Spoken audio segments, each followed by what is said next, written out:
کسی نے سوال کیا کہ قضاء عمری پڑھ سکتے ہیں کیا؟ تو دیکھیے قضاء عمری جیسی کوئی نماز سنت سے ثابت نہیں ہے۔ قضاء عمری کیا ہوتے ہیں بتاتا ہوں۔ لوگ کیا کرتے ہیں، زندگی بھر نماز مت پڑھو، 15 شعبان شب برات آتی ہے، 15 شعبان جو کہ ثابت نہیں، 15 شعبان آتی ہے، اس رات 2 رکعت فجر کی قضاء عمری، 2 رکعت ظہر، 4 رکعت ظہر کی قضاء عمری، 4 رکعت عصر کی قضاء عمری، 3 رکعت مغرب کی، 4 عشاء۔ یہ کیا ہے؟ تو بولے اب یہ نماز پڑھنے سے اب تک زندگی میں جتنے نمازیں چھوٹی تھی سب پوری ہو جائیں گی۔ ماشاءاللہ اگر اتنا آسان ہوتا تو صحابہ ابتدائی دور میں کتنی تکلیفیں جھیلیں، اور کتنے صحابہ تو صرف نماز پڑھتے دکھے گئے بول کے پکڑے گئے، ورنہ پہلے کسی کو نہیں معلوم تھا، چھپ چھپ کی نمازیں پڑھتے تھے۔ ابتدائی دور میں 3 وقت چھپ چھپ کی نمازیں پڑھی جاتی، سورج نکلنے سے پہلے، سورج بیچ میں جانے کے بعد، اور شام کے وقت صحابہ پڑھتے 2 رکعت۔ یہ فرض نہیں تھے لیکن پڑھا کرتے تھے۔ پکڑے گئے بہت سارے اور تکلیفیں جھیلنا پڑی، تو ان کو یہ بات سمجھ میں نہیں آئی، ابھی تو فرض ہی نہیں اپنے پر، تو کئی کو تکلیفیں جھیلنے کے لیے پھنسنا نمازیں پڑھ کے، ہے نا؟ دیکھیں گے بعد میں جب فرض ہوں گے، اور فرض ہونے کے بعد بھی کوئی صحابہ سے نہیں، ابھی تو جنگوں میں بہت مصروف ہے اس لیے نمازیں چھوڑ دو، قضاء عمری پڑھ لیں گے، ابھی تو فلاں مصروف ہے لہٰذا سفر میں ہے تو اب چھوڑ دو، ہے نا؟ کتنی تکلیفیں تھی، اتنی سہولت تو تھی بھی نہیں کہ یہاں سے اڑے رہا اتر گئے، 2 مہینے سفر کرے، چلو سفر میں نہیں پڑھیں گے تو قضاء عمری ہے نا اپنے لیے، ثابت نہیں یاد رکھی۔ آپ ایک غلط فہمی کی بنیاد پہ قضاء عمری بنی ہے، میں اس کی غلط فہمی کو پہلے دور کرتا ہوں۔ پہلی چیز، جو نماز چھوٹ جاتی ہے اور جو نماز چھوڑ دی جاتی ہے اس کا فرق سمجھ لیجیے آپ۔ جو نماز چھوٹ جاتی ہے غفلت سے، نیند لگنے کی وجہ سے، بھول جانے کی وجہ سے، یا سفر کی تکلیفوں کی وجہ سے سمجھ میں نہیں آیا، جیسا یہاں سے اڑے انگلینڈ کے لیے 6 گھنٹے ٹائم سے الٹا جا رہے اب چلتے ہیں، سمجھے کبھی کبھار ہوتا ہے، تو یہ سب چیزیں سمجھ میں آ رہی، کچھ نہ کچھ غفلت، سمجھ کی کمی، بے ہوشی، بیماری جس میں ہوش ہی نہیں تھا، تو یہ نمازیں چھوٹ گئی ہم سے، تو اس کی قضا ہوتی ہے۔ غفلت سو گئے تھے، غفلت تھے، ٹائم نہیں سمجھ میں آیا، یہ نمازیں قضا ہو جاتی ہے، اس کو آپ پھر سے پڑھ سکتے ہیں۔ اب دوسرا، جو نمازیں چھوڑ دی جاتی ہے، عصر کی اذان ہو رہی، چلیے بھائی نماز کو جاؤ تم جا کے آؤ، مغرب ہو رہی، چلیے بھائی تم جا کے آؤ ذرا، میں تھوڑا سا، ارے عشاء کا ٹائم تھوڑا سا مصروف ہو، تھوڑا سا آپ جا کے آ جاؤ، یہ نمازیں چھوڑ دی گئی۔ جو نمازیں چھوٹ جاتی ہیں ان کی قضا ہوتی ہے، جو نمازیں چھوڑ دی جاتی ہے یاد رکھیے وہ نماز اس کی اب کبھی قضا نہیں ہو سکتی زندگی۔ یہ مسئلہ ہم کو سمجھ میں نہیں آتا، جو نماز چھوٹ جاتی ہے اس کی قضا ہوتی ہے، جو چھوڑ دی جاتی ہے اس کی قضا نہیں ہے، وہ گئی نماز، مر گئی وہ نماز، فوت ہو گئی، بیکار ہوگی وہ نماز آپ کی، کیوں تو آپ مسلمان ہو کے آپ نے جان بوجھ کے کہا کہ جاؤ تم، اور وقت آپ نے گزارا، وہ نماز فوت ہو گئی، اس کی قضا نہیں۔ آپ زندگی بھر آپ جان بوجھ کے چھوڑو، بولے قضا تو ہوتی ہی نہیں اس کی سب سے پہلے، اور قضاء عمری یہ سب کو کانسیپٹ اسلام میں ہی نہیں کہ نمازیں چھوڑتے رہو، آرام سے آ کے پوری پڑھ لینا نماز قضا ہے۔ اب کچھ لوگ جو توبہ کرنا چاہتے ہیں، اللہ 10 سال سے نماز چھوٹی، 20 سال چھوٹی، 40 سال سے چھوٹی، اب کیا کرے؟ کچھ لوگ بولتے دیکھو اس کا طریقہ بولے اس کو نمازیں پڑھنے کا، ہر فجر سے پہلے 2 رکعت پڑھنا، اور بولا اللہ پہلی فجر کی نماز جو قضا ہوئی تھی، اب وہ بولے پہلی ختم ہو گئی، پھر دوسری والی پہلی بن جاتی، بولے تو پھر دوسرے دن بھی بولا اللہ پہلی فجر کی نماز قضا پہ، اور ہر نماز سے پہلے احتیاطاً 2 یہ پڑھ لینا قضا اور 2 پڑھنا۔ جو نمازیں مسلسل ایک لمبے عرصے تک چھوٹ گئی ہمارے سے، غفلت میں، نا علمی میں، جو بھی ہے، اس کے لیے یاد رکھیں سوائے توبہ کے اور کوئی حل نہیں ہے، اور جو چھوڑ دی گئی وہ تو فوت ہو گئی، سوائے توبہ کی کوئی حل نہیں، ورنہ وہ 10 سال کی اور 15 سال کی اور 20 سال کی نماز کے غم میں اگلی نمازیں بھی چھوٹ جائیں گی آپ، ارے یار وہی نہیں ہو رہی، چند یہ بھی نہیں کرتے، جو ہو رہی کیجیے، باقی کے لیے توبہ۔ ہاں حال میں کچھ چھوٹ گئی، سفر میں اس میں بھول گئے اور ایسا ہوگا وہ الگ چیز ہے، لیکن عرصے تک، سال تک نمازیں چھوٹی ہے تو توبہ ہے، اس لیے کہ صحابہ اور تابعین سے کوئی ایسے اقوال نہیں ملتے کہ نمازیں چھوڑو اور پھر قضاء عمری پڑھتے رہو پوری رات، نماز سے پہلے 2 رکعت، یا ایک ساتھ 15 شعبان کو بس کھڑے ہو جاؤ اور شب برات کو منا لو اور بس قضا کر لو، تو قضاء عمری جیسی کوئی نماز سنت سے ثابت ہی نہیں ہے۔ قضا نماز جو ہو جاتی ہے وہ پڑھ سکتے ہیں، چھوٹ گئی جو نماز چھوڑ دی جاتی ہے وہ فوت ہو جاتی ہے، تو لہٰذا اللہ سے ہم توبہ کریں۔ بھائی نے بہرحال ایک سوال کیا ہے کہ قضاء عمری کے تعلق سے، اور میرے پاس کئی چٹھیاں ہیں وہی اسی متعلق، قضاء عمری پڑھنا کیا سنت ہے؟ اگر نہیں تو سمجھائیے۔ قضاء اگر نماز چھوٹتی ہے تو کیا ہم اس کو قضا کر سکتے ہیں؟ تو قضاء عمری اور قضا نماز کے تعلق سے کچھ مختصر سی باتیں آپ کے اس مسئلے میں ایک ساتھ رکھ دیتا ہوں۔ پہلی چیز جان لیجیے نماز قضا کب ہوتی ہے، یہ مسئلہ ہم کو پتہ ہی نہیں ہوتا۔ وہ نماز جس نماز کو آپ بھول جائے، یاد نہ رہے، بے ہوشی طاری ہو جائے، غفلت ہو جائے، غفلت مطلب سفر میں ایسا ہو گیا کہ صرف کھڑے تھے، نہ ہلنے کی جگہ نہ بیٹھنے کی جگہ نہ کچھ، غفلت ہو جائے، اسے وقت چلا گیا، سو جائے آپ جس کی وجہ سے یاد نہ رہا، یہ تمام نمازوں کی قضا ہو سکتی ہے۔ ٹھیک، وہ نماز جو جان بوجھ کر چھوڑ دی جائے، جیسا کوئی کہے چلیے عصر کا وقت اگر آپ کہے جاؤ تم، چھوڑ دی جائے، یہ نماز قضا نہیں ہوتی، یہ نماز فوت ہو جاتی ہے، مر جاتی ہے، اس کی زندگی میں کبھی قضا نہیں ہو سکتی، یہ بات یاد رکھیں۔ قضا اور نماز کے فوت ہونے کا فرق ہے۔ جو نماز چھوٹ جائے وہ قضا ہوتی ہے، جو چھوڑ دی جائے وہ فوت ہو جاتی ہے، سوائے توبہ کی اب کوئی راستہ نہیں اس کے معافی، سمجھے آپ؟ تو اب کسی انسان کی نماز قضا ہوئی، یاد رکھیں، فوت نہیں ہے، فوت ہو گئی تو گیا وہ تو معاملہ، قضا ہوئی، تو کیا قضائے عمری کوئی نماز ہے؟ جیسا کہ جو لوگوں کی نماز فوت بھی ہوگی اور قضا بھی ہوگی، لوگ بولتے ہیں کہ بھائی ایک رات ایک دن کوئی آتا ہے، اس مخصوص دن رات میں کھڑے ہونا، 2 رکعت فجر کی قضائے عمری، 4 رکعت ظہر کی قضائے عمری، 4 رکعت عصر کی قضائے عمری، 3 رکعت مغرب کی قضائے عمری، 4 رکعت عشاء کی قضائے عمری، اور پڑھتے اور بولتے ہیں الحمدللہ ساری نمازیں پوری زندگی کی جو چھوٹی تھی ہو گئی۔ میں کہتا ہوں اگر اتنا آسان تھا تو خواہ مخواہ کی جب نماز فرض نہیں ہوئی تھی کیوں صحابہ نے نمازیں پڑھی جس کی وجہ سے ان کے ایمان کا پتہ چلا؟ اتنا اگر آسان تھا تو آپ سے دیکھو ابھی تو فرض بھی نہیں مت پڑھو، فرض بھی ہو جائیں گے تو قضائے عمری کی سہولت تم لوگوں کے تو اول ہے نا، اس لیے کہ ان کو تکلیف دی جا رہی ہے، تم لوگ خاموش رہنا پھر اس کے بعد قضائے عمری پڑھ لینا۔ یہ چور راستے شریعت نے ہم نے کہاں سے نکالے قضائے عمری کی؟ کوئی قضائے عمری نماز سنت سے ثابت نہیں، یاد رکھی۔ اب لوگ بولتے نہیں ایسا کہ میں 20 سال نماز نہیں پڑھا، 30 سال نماز نہیں پڑھا اور میرے کو اب ہدایت ملی، تو نماز فوت ہوئی ہے قضا ہو گیا، اب اس پر ڈسکشن کرنا پڑے گا۔ وہ نماز فوت ہوئی ہم نے جان بوجھ کر چھوڑی ہے، اس کی قضا ہوتی نہیں ہے تو کہیں کہ قضائے عمری پڑھ رہے آپ۔ کچھ لوگ بولتے نہیں قضائے عمری پڑھنے کا طریقہ ہے فجر میں اٹھنا، جا کے کھڑا ہونا مسجد میں اور بولنا 2 رکعت پہلی فجر کی جو چھٹی، پھر ظہر کی نماز میں گئے 4 سے پہلے 4 پڑھ لینا اور کہنا ظہر کی پہلی جو 4 چھٹی، مطلب 4 پہلی رکعت، تو اس سے ہوتا ہے کہ فرسٹ لاٹ کی فرسٹ نکل جاتی ہے تو اگلی آگے پھر فرسٹ بن جاتی ہے، تو ہر روز بولے ہر نماز سے پہلے قضا کر لینا۔ ایسا کر کے ہم کیا لوگوں کو راستہ دینا چاہ رہے ہیں کہ تم نمازیں چھوڑو اور ایسی قضا کرو؟ یہ مسئلہ بتانا پڑے گا کہ نماز فوت ہو گئی، جس نے اگر چھوڑی جان بوجھ کے، جس کی چھوٹ گئی اس کی قضا ہوتی ہے، تو ظاہر سی بات ہے قضا کی آپ کر سکتے ہیں، لیکن قضائے عمری جیسی کوئی نماز پڑھنا سنت سے ثابت نہیں ہے۔ اس لیے کہ اگر آپ نے 20 سال 30 سال مسلمان ہونے کے باوجود بھی، پتہ ہونے کے باوجود بھی نماز نہیں پڑھی تو اللہ سے سخت توبہ کرے، اللہ یہ فریضہ چھوٹا ہے تو ہمیں معاف کر، اور انشاءاللہ عزیز ہمارا رب جو بڑے بڑے گناہوں کو معاف کرتا ہے تو انشاءاللہ عزیز امید ہے وہ اس گناہوں کو بھی ضرور ہم سے معاف کریں گا۔ اور اس کے بعد جب آپ سے کوئی چیز چھوٹ جاتی ہے، غفلت سے، مشکل سے، بے ہوشی سے، انجانے میں، علم نہ ہونے کی وجہ سے، نیند کی وجہ سے، اس کی اٹھ کے آپ قضا کریں۔ اب وہ قضا کا طریقہ کیا وہ بھی بتا دو۔ جب کوئی نماز آپ کی چھوٹتی ہے اور جو ہی آپ کو ہوش آئے یا نیند کھلے اور پتہ چلے تبھی اس کو پڑھنا ہے۔ مثال آپ فجر میں الارم لگا کے سوئے، نیند کھلی تو کیا ہو گیا؟ سورج نکل گیا تھا، 7 بج گئے تھے، تو ہمارے لوگ کیا کرتے ہیں بہت سارے، آپ جان دو اب آپ ظہر میں وضو کریں گے، ڈبل وضو کر کے کیا فائدہ، تو پھر ظہر سے پہلے جاتے ہیں مسجد میں، وضو کر کے 2 رکعت پہلے پڑھتے فجر کی اور ظہر کی۔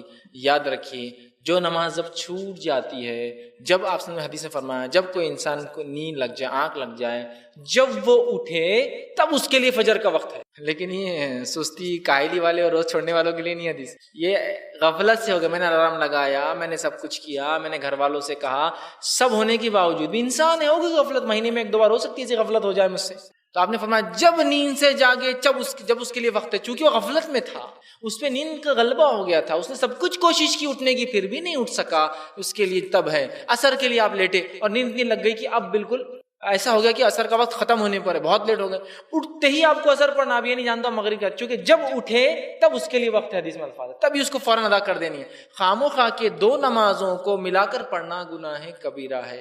فرض اپنی جگہ اپنے وقت پر نماز فرض ہے، کبھی بھی نہیں پڑھ سکتے، ٹھیک ہے؟ تو لہٰذا قضا اگر ہو جائے، جیسے ہی یاد ہے ارے ظہر کا وقت تھا، فوراً کرنا، عصر تک انتظار نہیں، ڈبل وضو کرنا، ڈبل فلاں کرنا، وہ کرنا، ٹھیک ہے؟ فوراً آپ اس کو کر لیں۔ کچھ لوگوں کو تو اتنی لازمی ہوتی ہے کہ مسجد میں جاتے وضو کر کے، اگر جماعت ختم ہو گئی تو بولتے اب جان دو قضا ہو گئی، اب آپ مغرب میں پڑھ لیں گے، سر چلے جاتے ہیں۔ ارے بھائی آپ واپس جا رہے ہیں، ہو گئے نا جماعت، کیا فائدہ مغرب سے پہلے تبھی آپ کو پڑھنا۔ اور جو شخص مسجد میں داخل ہو اس لیے کہ نماز پڑھو، جماعت ہو بھی گئی، آپ صلی اللہ علیہ وسلم فرمایا وہ نماز وہیں پڑھے، اس لیے کہ اس کو پوری جماعت کا ثواب ملیں گے۔ چونکہ توبہ انبیاء علیہ الصلوۃ والسلام بغیر گناہ کے اس لیے کرتے ہیں، اس لیے کہ یہ عبادت ہے۔ نیک لوگ محسنین کی یہ خصوصیت ہے کہ وہ بغیر گناہ کے بھی رب سے معافی بغیر گناہ کے بھی معافی مانگتے، اور اسی کا جو ہے نمونہ نبی اکرم صلی اللہ علیہ وسلم زندگی ہے کہ آپ خطائیں گناہ نہیں کرتے، اس کے بعد بھی معافی مانگتے۔ تو لہٰذا ہمارے لیے بھی بڑی اہم چیز ہے، اور استغفار جو ہے کسی بھی وقت کیا جا سکتا ہے، الحمدللہ کسی بھی وقت، کسی بھی گھڑی، کسی بھی پہر، کسی بھی دن، کسی بھی رات، کسی بھی حالت میں، کسی بھی کیفیت میں کیا جا سکتا ہے۔ بلکہ انبیاء علیہ الصلوۃ والسلام کی زندگی سے ہمیں ملتا ہے جب ان سے کوئی غلطی ہو جاتی، تھوڑی سی چوک ہو جاتی، جیسا یونس علیہ الصلوۃ والسلام، اللہ رب العزت نے قوم کو عذاب دیں گا، یہ بات کا آپ کو اندیشہ ہوا کہ قوم نے ایمان نہیں لائی تو اب عذاب آئیں گا، آپ بغیر قوم کو بولے، مطلب اللہ کا حکم آئے بغیر نکل گئے بستی سے، اللہ تعالیٰ نے گرفت کر لی کہ ابھی تو ہم نے حکم نہیں دیا، آپ بستی سے نکل گئے، اور آپ نکل گئے اور قوم نے توبہ کر لی پیچھے، تو وہ کشتی جس میں آپ سوار ہو کے جا رہے تھے قوم سے دور، وہ غرق ہو گئی، اور ایک بڑی مچھلی نے آ کے آپ کو نگل لیا۔ تو یونس علیہ الصلوۃ والسلام مچھلی کے پیٹ میں چلے گئے اور پھر وہاں سے کہا لا الہ الا انت سبحانک انی کنت من الظالمین. وہاں سے آپ نے اپنے رب کو آواز کہ لا الہ الا، کہ اے اللہ تیرے سوا کوئی معبود برحق نہیں، الا انت تیرے سوا کوئی معبود برحق نہیں، اور یقیناً میں ظالموں میں سے. تو آپ نے اپنی خطا کا اقرار کیا. تو رب خوش ہوتا ہے جب اس کا بندہ اس سے معافی مانگتا ہے اور اپنی خطاؤں کا اقرار کرتا ہے کہ یہ مجھ سے ہوا ہے، یہ مجھ سے ہوا ہے، تو اس کا رب اس کو معاف کر دیتا ہے. یاد رکھیے ان خطاؤں کو. سمجھ رہے بات؟ تو یہ بڑی اہم بات تھی، یہ بڑی اہم بات تھی، آپ یاد رکھیں. تو استغفار اپنے گناہوں سے معافی مانگنا یہ بڑی اہم چیز ہے. اس کو ہم کثرت سے کریں. حالانکہ یہ کبھی بھی کیا جا سکتا ہے. میں اس کی تفصیلات میں نہیں جاؤں گا اس لیے کہ میں نے توبہ اور استغفار پہ بتفصیل عنوانات رکھے، لہٰذا کوئی چاہتا ہے تو میرے عنوان دیکھ لے تاکہ ان کے سامنے وہ مکمل تفصیلی بات اور گفتگو آ جائیں. آج میں مختصر لے رہا ہوں، لیکن کچھ گھڑیاں، کچھ اوقات، کچھ وقت، کچھ مہینے اسپیشل استغفار کے لیے. آئیے وہ بتا دیتا ہوں آج آپ کو. کچھ گھڑیاں، کچھ پل، حالانکہ کبھی بھی کیا جا سکتا ہے، لیکن جیسا دعا کبھی بھی کی جا سکتی ہے، کسی بھی حالت میں کی جا سکتی ہے، لیکن کچھ گھڑیاں، کچھ پل دعا کے لیے خاص ہوتے ہیں. تو آئیے استغفار کے لیے کون سی چیزیں خاص ہیں وہ میں آج آپ کے سامنے رکھتا ہوں، اور استغفار کے تعلق سے جو باتیں حدیث میں آتی پہلے ہم وہ دیکھتے ہیں، اور پھر میں اس کے تعلق سے چند باتیں رکھتا ہوں. صحیح بخاری کی روایت ہے، نبی اکرم صلی اللہ علیہ وسلم نے فرمایا اور کہا، ابو ہریرہ رضی اللہ عنہ اس حدیث کے راوی فرماتے اور کہتے ہیں، آپ صلی اللہ علیہ وسلم نے فرمایا اس گھڑی کے تعلق سے جو گھڑی میں استغفار خاص طور سے قبول ہوتا ہے. آئیے وہ گھڑی کیا ہے؟ اس تعلق سے آتا ہے کہ آپ صلی اللہ علیہ وسلم فرماتے اور کہتے ہیں، ہمارا رب آسمانی دنیا پر ہر رات نزول کرتا ہے. اللہ تعالیٰ آسمانی دنیا پہ ہر رات نزول کرتا ہے. جب رات کا آخری تہائی حصہ جو ہے باقی رہ جاتا ہے، آخری تہائی حصہ مطلب فجر سے پہلے کا حصہ جس کو ہم عام طور سے سحر کہتے ہیں، جس میں ہم اٹھ کے رمضان وغیرہ میں روزہ رکھتے ہیں، مطلب سحر کرتے ہیں، کھانا کھاتے ہیں. تو آپ نے فرمایا ہمارا رب آسمانی دنیا پر ہر رات نزول کرتا ہے جب رات کا آخری تہائی حصہ باقی رہ جاتا ہے. ٹھیک ہے، تو فرماتا ہے کون ہے جو مجھ سے دعا کرے میں اس کی دعا قبول کروں، کون ہے جو مجھ سے مانگے میں اس کو جو ہے اس کی جھولی بھر دوں، کون ہے جو استغفار کرے یعنی گناہ کی معافی مانگے اور میں اس کو بخش دوں. تو گویا یہ کبھی بھی کیا جا سکتا ہے استغفار، لیکن اگر خاص گھڑی آپ کو جاننا استغفار کی، ایسا دعا کبھی بھی کی جا سکتی ہے اس کی خاص گھڑی ہے، تو استغفار کرنے کی خاص گھڑی ہے رات کا آخری حصہ، لاسٹ تھرڈ پارٹ. سمجھ رہا؟ اس میں استغفار جب بندہ کرتا ہے تو رب خود منادی دیتا ہے کوئی ہے میں معاف کرنے بیٹھا، کوئی ہے استغفار کرنے والا، اپنے گناہوں کی معافی مانگنے والا، میں معافی دینے بیٹھا. سمجھ رہے آپ؟ استغفار تو کبھی ہو سکتا ہے لیکن ایک خاص گھڑی ہے. ہر آدمی ہر روز رات کے آخری پہر لاسٹ تھرڈ میں اپنے رب سے معافی مانگ سکتا ہے. یہ ٹائم دعا بھی قبول ہوتی ہے، یہ ٹائم اللہ جھولی بھر دیتا ہے، اور یہی ٹائم ہے جب اللہ معافی دیتا ہے. ٹھیک ہے، تو اس وقت اٹھ کے تہجد جس سے کہتے ہیں، نبی اکرم صلی اللہ علیہ وسلم اس کو ہمیشہ پڑھتے تھے، وہ وقت ضرور اٹھ کر ہم اللہ سے دعائیں کریں. ٹھیک، اسی طرح جو ہے سورہ آل عمران سورہ نمبر 3 آیت نمبر 135 میں اللہ فرماتا اور کہتا ہے مومنوں کے تعلق سے، اور کہتا ہے والذین اذا فعلوا فاحشۃ او ظلموا انفسهم ذکروا اللہ فاستغفروا لذنوبهم ومن یغفر الذنوب الا اللہ ولم یصروا علی ما فعلوا وهم یعلمون. اللہ فرماتا اور کہتا ہے جب ان سے کوئی فاحش کام ہو جاتا ہے، مومنوں کی صفت بتا، جب ان سے کوئی فاحش کام ہو جاتا ہے یا وہ اپنی نفس پر ظلم کر بیٹھتے ہیں، تو اللہ فرماتا ہے مومنوں کی صفت یہ، تو اپنے وہ گناہوں کے لیے جو ہے ظلم کر بیٹھتے ہیں تو انہیں اللہ یاد آ جاتا ہے، وہ اللہ کا ذکر کرتے ہیں اور استغفار کرتے ہیں، اور اللہ کے سوا گناہ کون بخش سکتا ہے، وہ جانتے بوجھتے گناہوں پر اصرار نہیں کرتے. تو مومنوں کی صفت کیا ہے؟ جانتے بوجھتے گناہوں پر اڑ نہیں جاتے، گناہ ہوتے اللہ کا ذکر کرتے، اللہ کو یاد کرتے اور اپنے گناہوں کا استغفار کرتے ہیں. تو یہ مومنوں کی صفت ہے. اسی طرح جو ہے استغفار کے لیے خاص مہینہ بھی ہے، حالانکہ کبھی بھی کیا جا سکتا ہے. وہ کون سا مہینہ ہے؟ رمضان. اس لیے کہ نبی اکرم صلی اللہ علیہ وسلم حدیث میں کیا فرمایا؟ ابن خزیمہ کی روایت ہے، لعنت و ہلاکت و بربادی ہو اس شخص کے لیے جو رمضان جیسا مہینہ پائے اور اس مہینے میں اپنی مغفرت نہ کرا سکے. تو پتا چلا رمضان کا مہینہ اسپیشل سیزن ہے، اسپیشل آفر ہے استغفار کے لیے کہ ہم کثرت سے اپنے رب سے توبہ کر لے اور استغفار کر لے اور اپنے گناہوں کی معافی کر لے، اور جو ایسا نہ کر سکے اس پر لعنت ہے. لعنت ہے شخص پر جو رمضان کا مہینہ پا کر اپنے گناہوں کی معافی نہ منگوا لے. کتنی زبردست بات کہی گئی ہے نا. تو گویا ایک وقت بھی ہے، گھڑی بھی ہے، ایک مہینہ بھی خاص ہے اس کے لیے. افسوس کی بات ہے رمضان ہماری زندگی میں آتا اور چلا جاتا ہے، ہم اس کو یوں ہی ایزی لے لیتے ہیں. اسی طرح جو ہے معافی کے لیے، استغفار کے لیے ایک خاص رات بھی یاد رکھیں جس میں اللہ تعالیٰ بالخصوص توبہ اور استغفار کو قبول کرتا ہے. وہ کون سی رات ہے؟ رمضان کے اندر آنے والی شب قدر جس کو ہم کہتے ہیں. یہ رمضان کے آخری عشرے کی طاق راتوں میں سے کوئی ایک رات ہے، کوئی ایک فکس ایک رات نہیں ہے. آخری عشرے کی طاق راتوں میں سے کوئی ایک رات ہے. اس میں بھی جب ہم معافی مانگتے اپنے گناہوں سے، رب العزت ہم کو اس معاملے میں معاف کرتا ہے، یاد رکھیے. اور آئیے حدیث کے الفاظ کیا ہے. ابن ماجہ کی روایت ہے، مائی عائشہ رضی اللہ عنہا فرماتی اور کہتی ہے کہ نبی اکرم صلی اللہ علیہ وسلم نے جو ہے فرمایا اور کہا کہ اگر مجھے لیلۃ القدر مل جائے، تو حضرت عائشہ نے سوال کیا اگر مجھے لیلۃ القدر مل جائے میں کیا عمل کروں اس کے اندر؟ تو نبی اکرم صلی اللہ علیہ وسلم فرمایا اگر لیلۃ القدر تمہیں مل جاتی ہے تو تم یہ دعا کرو، اللہم انک عفو تحب العفو فاعف عنی. اے اللہ، جس کا معنی اے اللہ بے شک تو بہت معاف کرنے والا ہے، معافی کو پسند کرتا ہے، مجھے معاف کر دے، مجھے معاف کر دے. تو گویا استغفار کی خاص رات بھی ہے، خاص مہینہ بھی ہے، دن کی ایک خاص گھڑی بھی ہے. لیکن عمومی طور سے استغفار کبھی بھی کہیں بھی کسی بھی حالت میں کیا جا سکتا ہے. مرد اور عورتوں کے لیے ایک جیسا ہے. استغفار کے لیے کچھ خاص جملے اور الفاظ بھی ثابت ہیں، ٹھیک ہے، جس میں استغفر اللہ اتنا بھی کہنا کافی ہے. نبی اکرم صلی اللہ علیہ وسلم نماز پڑھتے فرض سلام پھیرتے ایک بار کہتے اللہ اکبر اور 3 مرتبہ کہتے استغفر اللہ استغفر اللہ استغفر.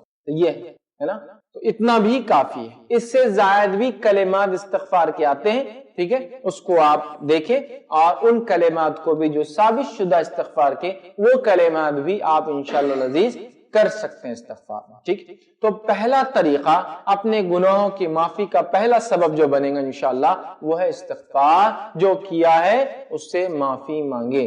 دوسرا توبہ. اپنے گناہوں کی معافی کے لیے دوسرا سبب جو انشاءاللہ ہم دیکھیں گے وہ ہے توبہ. توبہ کیا ہے؟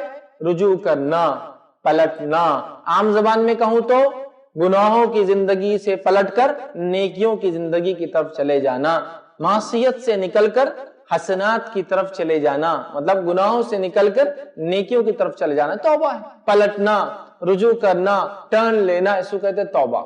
مطلب اللہ کی طرف توبہ کرو، مطلب اللہ کی طرف پلٹ جاؤ، اپنے گناہ جو تم نے کیے اس کی معافی مانگو، اپنے زندگی کو چینج کر دو، جو گناہ کی زندگی سے گزر رہے تھے اس کو نیکی کی طرف جو ہے بدل دو. یہ معنی ہے توبہ کا. سمجھ رہا؟ تو توبہ یہ بڑا اہم ذریعہ ہے، یاد رکھیے.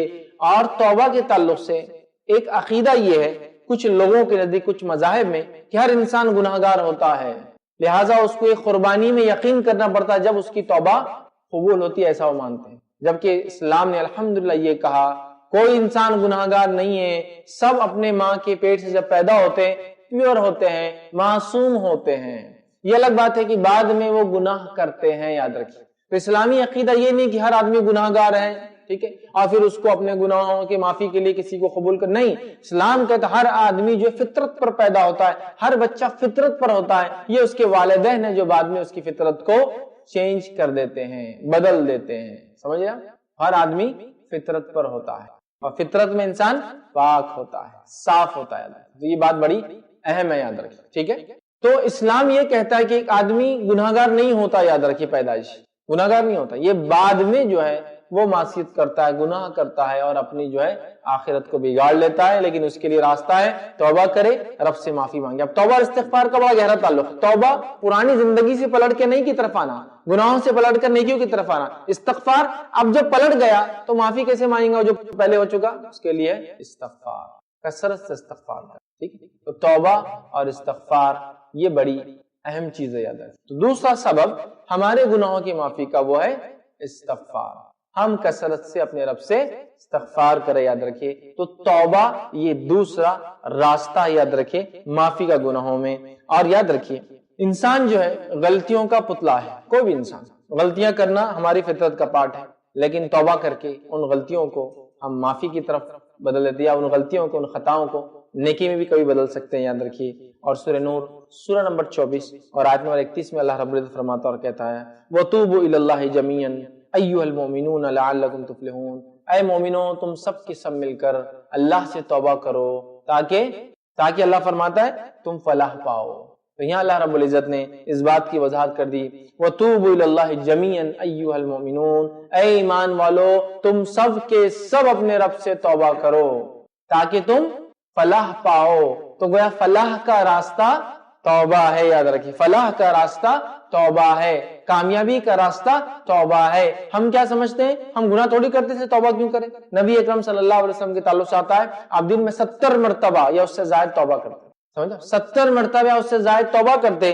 توبہ بڑی اہم چیز یاد رکھیے، یہ انبیاء کا طریقہ یاد رکھیے. اسی طرح سورہ حجرات سورہ نمبر 49 آیت نمبر 11 میں اللہ فرماتا کہتا ہے وَمَن لَّمْ يَتُبْ فَأُولَٰئِكَ هُمُ الظَّالِمُونَ، اور جو توبہ نہیں کرتے وہی لوگ ظالم ہیں. جو توبہ کرتے ہیں وہ فلاح پاتے ہیں، جو توبہ نہیں کرتے وہی لوگ کیا ہے؟ ظالم ہیں. یاد رکھیے توبہ نہیں کرنے والے لوگ در حقیقت ظلم کرتے ہیں، وہ ظالم ہیں، اپنے نفس پہ ظلم کرتے ہیں، اپنے آپ پہ ظلم کرتے ہیں. سمجھ رہے ہیں؟ تو توبہ کرنا یہ بڑی اہم چیز ہے، یاد رکھیے یہ انبیاء کا طریقہ ہے، یہ انبیاء کا منہج ہے، یہ ان کا راستہ ہے. وہ گناہ نہیں کرتے تھے پھر بھی اپنے رب سے کثرت سے توبہ کرتے تھے، یاد رکھیے. ٹھیک ہے، اسی طرح آئیے توبہ کا دروازہ کب تک کھلا ہے؟ توبہ کے فضائل وغیرہ میں نے کافی لیکچرز میں رکھا ہوں. توبہ کا دروازہ کھلا کب تک ہے؟ کب تک ایک آدمی توبہ کر سکتا ہے؟ کیا لیمیٹیشنز ہے اس میں؟ تو یہ جاننا ضروری ہے. ایک انسان کو اپنے گناہوں کی توبہ اپنی زندگی میں خود کرنا ہو. یہ بھی ہے کہ مومنوں کا استغفار مومنوں کے لیے قبول ہوتا ہے، لیکن یہ گریس مارکس ہم کہہ سکتے ہیں، گریس مارکس ہوتے ہیں، یہ وہ مارکس نہیں ہوتے جس سے انسان پاس ہو جائے. یہ آپ کے درجات تو بلند کر سکتا ہے لیکن نجات نہیں دلوا سکتا. اگر آپ کفر پہ مر گئے، شرک پہ مر گئے تو کسی کا استغفار، نبی کا استغفار بھی کام نہیں آتا ہے نا. وہ خود کرنا پڑے گا بہت ساری چیز. کفر میں ہے تو توبہ کر کے اسلام کی طرف آنا پڑے گا، دین فطرت کی طرف آنا پڑے گا. معصیت گناہوں کی زندگی تھی، مسلمان تو ہے، توبہ کرنا پڑے گا ان گناہوں سے. اس کے بعد دیگر لوگوں کی توبہ بھی ہوتی ہے لیکن خود کرنا ہے. تو کب تک دروازہ توبہ کا کھلا ہوتا ہے یہ بات کو ہم جان لیں. اور توبہ کے تعلق سے اللہ رب العزت فرماتا اور کہتا ہے جو کہ سورہ نحل سورہ نمبر 16 آیت نمبر 119 میں اللہ فرماتا اور کہتا ہے ثم ان ربک للذین عملوا السوء بجہالۃ ثم تابوا من بعد ذلک واصلحوا ان ربک من بعدها لغفور رحیم. اللہ فرماتا ہے جن لوگوں نے لا علمی کی بنا پر برا کام کر لیا، اللہ فرماتا ہے ثم ان ربک للذین عملوا السوء بجہالۃ، جن لوگوں نے لا علمی میں گناہ اور معصیت کا کام کر لیا، پھر فرماتا ثم تابوا من بعد ذلک، اور اس کے بعد ان لوگوں نے توبہ کر لی اپنے ان گناہوں سے، پھر فرماتا ہے واصلحوا، اور اپنے گناہوں کی اصلاح بھی کر لی، تو یقین آپ کا رب ان کے لیے ان کی توبہ کے بعد بہت معاف کرنے والا اور بہت رحم کرنے والا ہے. تو ہم نے گناہ کیا، غلطی ہوئی، معصیت ہوئی، خطا ہوئی، اس کے بعد ہم نے کیا کیا؟ اللہ رب العزت سے معافی مانگ لی. تو جیسے ہی معافی مانگتے ہیں اس غلطی اور خطا پہ تو ہمارا رب ہم کو جو ہے معاف کر دیتا ہے. بلکہ حدیثوں میں تو آتا ہے انسان جتنے گناہوں کے ساتھ رب کی طرف جا کر ملیں گا اور توبہ کریں گا رب العزت اتنی ہی مغفرت کے ساتھ اس سے آ کے ملے. انسان گناہ لے کر آئیں گا، رب معافی کے ساتھ اس سے ملے. سمجھ رہے آپ کتنی اہم بات ہے، کتنی اہم بات ہے. توبہ کو یاد رکھیے اپنا شعار، اپنی علامت، اپنی پہچان اور اپنا طریقہ ہم بنا لیں. ٹھیک ہے، یہ بڑی اہم بات ہے. ٹھیک. اسی طرح اللہ رب العزت جو توبہ کے جو فضائل بہت زیادہ آتے ہیں یاد رکھیں، لیکن اب توبہ کب تک قبول ہوتی ہے، اس کا لمٹ کیا ہے؟ تو آئیے پہلی چیز، توبہ نزع کی حالت میں جانے سے پہلے تک قبول ہوتی ہے. بس ایک انسان کی جب زندگی کا معاملہ لے لے تو نزع سمجھتے ہیں جب ایک قسم کی آواز گلے سے آتی ہے، کب ہوتا ہے یہ؟ موت سے کچھ لمحہ پہلے. ٹھیک، وہ آواز جب نکلتی ہے وہ آواز سے پہلے تک. ٹھیک ہے، یہ ایک انسان کے لیے فردی لمٹ ہے، اس کے بعد توبہ قبول نہیں ہوتی. آئیے اس کے تعلق سے ہم دیکھتے ہیں ابن ماجہ کی روایت ہے، نبی اکرم صلی اللہ علیہ وسلم فرمایا کہا ان اللہ لا يقبل التوبۃ العبد ما لم یغرغر. اللہ کے رسول صلی اللہ علیہ وسلم فرماتے ہیں کہ اللہ تعالیٰ، بے شک اللہ تعالیٰ بندے کی توبہ قبول کرتا رہتا ہے. کب تک؟ اس وقت تک جب تک کہ غرغرہ ایک موت سے پہلے آواز آتی ہے، وہ آواز جب تک نہیں نکلتی تب تک معاف کرتا ہے. تو انڈیویجولی دیکھا جائے تو اپنی زندگی کے خاتمے سے پہلے تک ہم توبہ کر سکتے. ویسے تو روز کرنا چاہیے، لیکن نہ بھی نصیب ہو تو موت سے پہلے، وہ آواز آنے سے پہلے، جبکہ جان پیروں سے نکل جاتی ہے، جان ہے نا، پیر رگڑتا انسان، نکلتی ہے، آخر آواز آتی ہے، نکل جاتی ہے اور آنکھیں اس کو پیچھا کرنا شروع کر دیتی. اس لیے آپ صلی اللہ علیہ وسلم نے فرمایا جب کوئی انتقال کر جاتا ہے اس کی آنکھیں بند کر دینی چاہیے، اس لیے کہ اس کی نظریں اس کا پیچھا کرتی. اس آواز تک توبہ ہے. معافی ہے. ٹھیک. اسی طرح دوسرا، یہ تو ایک فرد کا ہو گیا. دوسرا، سورج جب تک جو ہے اپنی سمت سے الٹا نہ نکل جائے، مشرق سے نکلتا ہے مغرب میں ڈوب جاتا ہے. ٹھیک. جب مغرب سے نکلیں گا اور مشرق میں ڈوب جائیں گا، الٹا ہو جائیں گا، وہ کب ہوں گا؟ قیامت سے پہلے. تب پھر توبہ قبول نہیں ہوں گی. یاد رکھیے، صحیح مسلم کی روایت ہے، نبی اکرم صلی اللہ علیہ وسلم فرما کہا، جو شخص توبہ کر لے اس سے پہلے کہ سورج اپنے غروب سے طلوع ہو جائے، مغرب سے نکل جائے، تو اللہ اس کی توبہ قبول کر لیتا. انڈیویجول لیول پر موت تک، قومی لیول پر یا پوری ہیومینٹی لیول پر، وہ آخرت سے پہلے مطلب قیامت کی بڑی علامت آنے سے پہلے تک توبہ قبول ہوتی. یاد رکھیے. اسی طرح جو شخص بدعت کرتا ہے اس کی توبہ قبول نہیں ہوتی. بدعت سمجھتے ہیں آپ؟ دین میں کوئی نیا کام ایجاد کرنا. دنیا میں نہیں، دنیا میں تو کیجئے ایک سے ایک ڈسکوریز انوینشنز کرتے رہیے. دین میں کوئی نیا کام کرنا بدعت ہے. جس کی اصل یا بنیاد شریعت میں نہ ہو وہ بدعت ہے. تو بدعت کرنے والے کی توبہ نہیں. صحیح ترغیب و ترہیب کی جو ہے روایت ہے، نبی اکرم صلی اللہ علیہ وسلم فرمایا اور کہا، یقین اللہ نے ہر بدعتی سے توبہ چھپا دیا ہے. یقین اللہ تعالیٰ نے ہر بدعتی سے توبہ چھپا دیا ہے جب تک وہ اپنی بدعت کو چھوڑ نہ دے. جب تک اپنی بدعت کو چھوڑ نہ دے. تو جو لوگ دین میں بدعت کرتے ہیں توبہ کا دروازہ اپنی نفس پہ خود بند کر لیتے ہیں، کلوز کر لیتے ہیں. کھولیے اس دروازے کو، بدعتوں کو جانیے کیا ہے. ورنہ آج افسوس کی بات ہے، بدعتوں کو لوگوں نے دین سمجھ لیا اور دین کو بدعت سمجھ لیا. مطلب جو دین ہے، جو سننا ہے وہ بدعت ہو گئی، جو بدعت ہے وہ سننا بن گئی.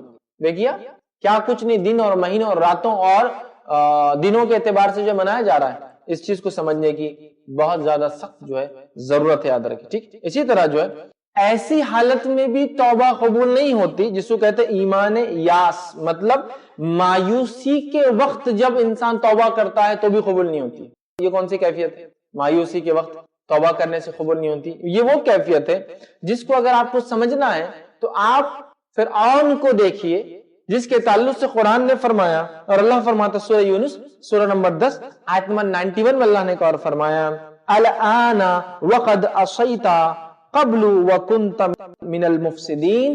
اس نے کیا کیا؟ جب ڈوبنے لگا تو پھر کہا اب میں لاتا ہوں ایمان. الآن، اب میں لاتا ہوں ایمان.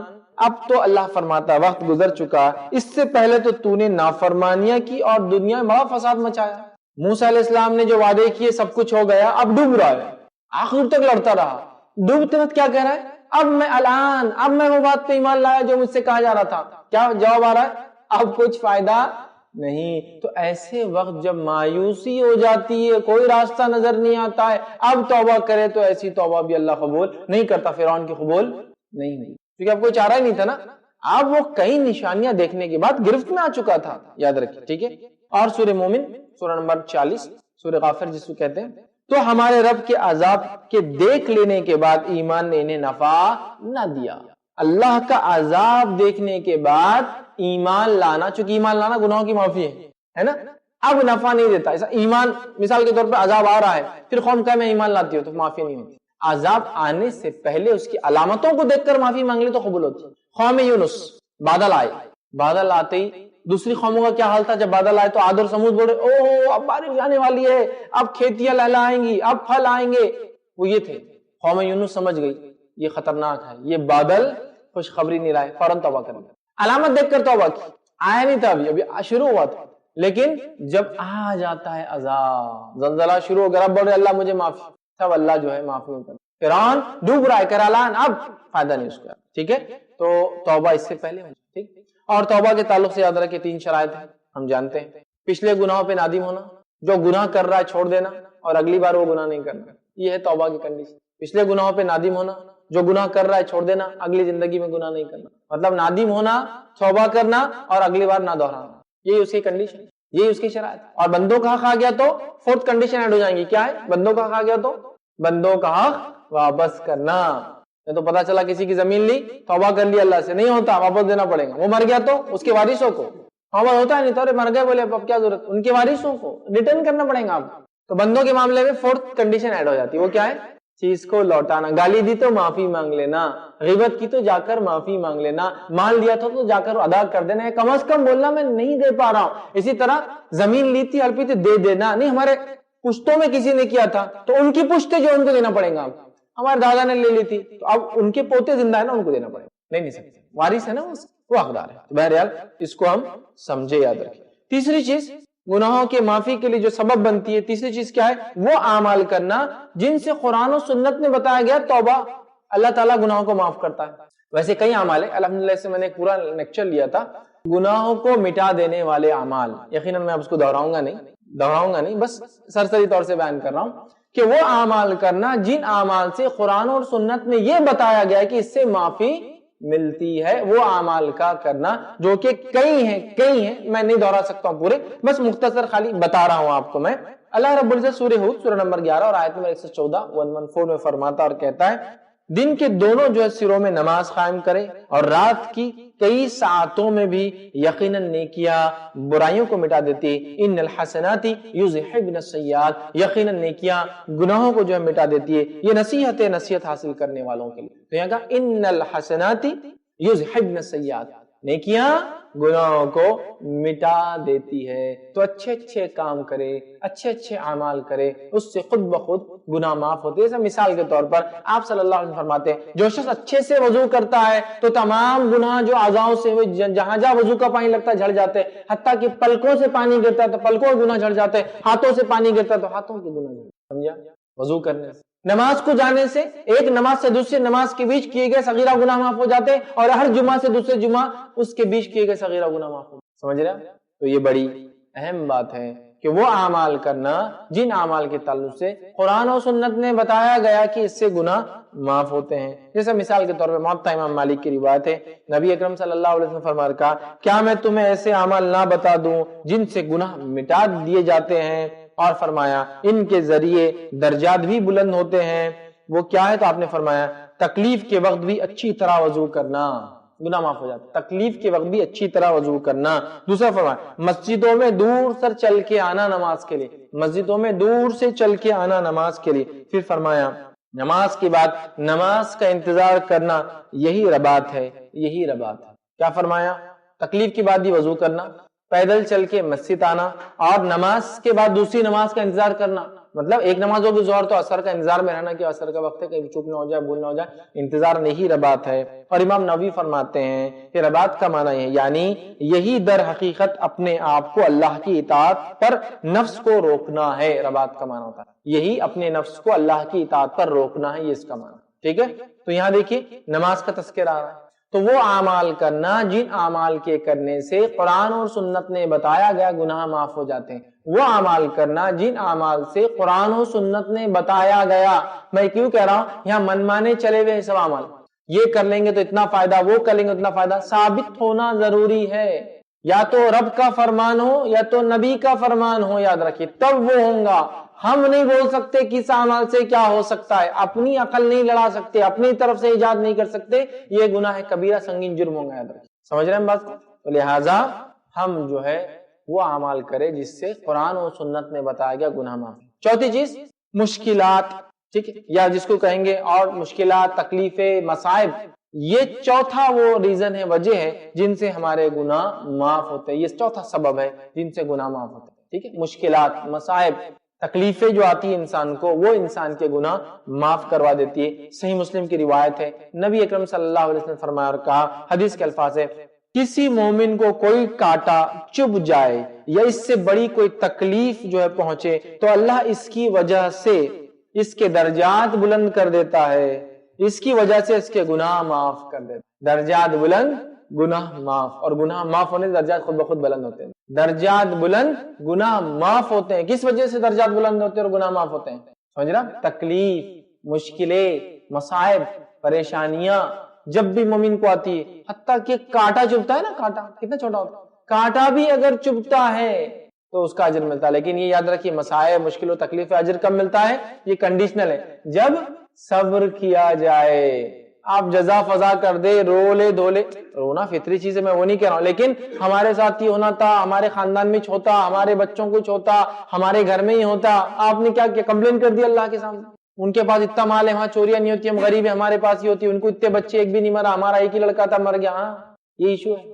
آپ نے رو دیا، کمپلین کر دی، تقدیر کو کوس دیا، پھر نہیں ہوتا.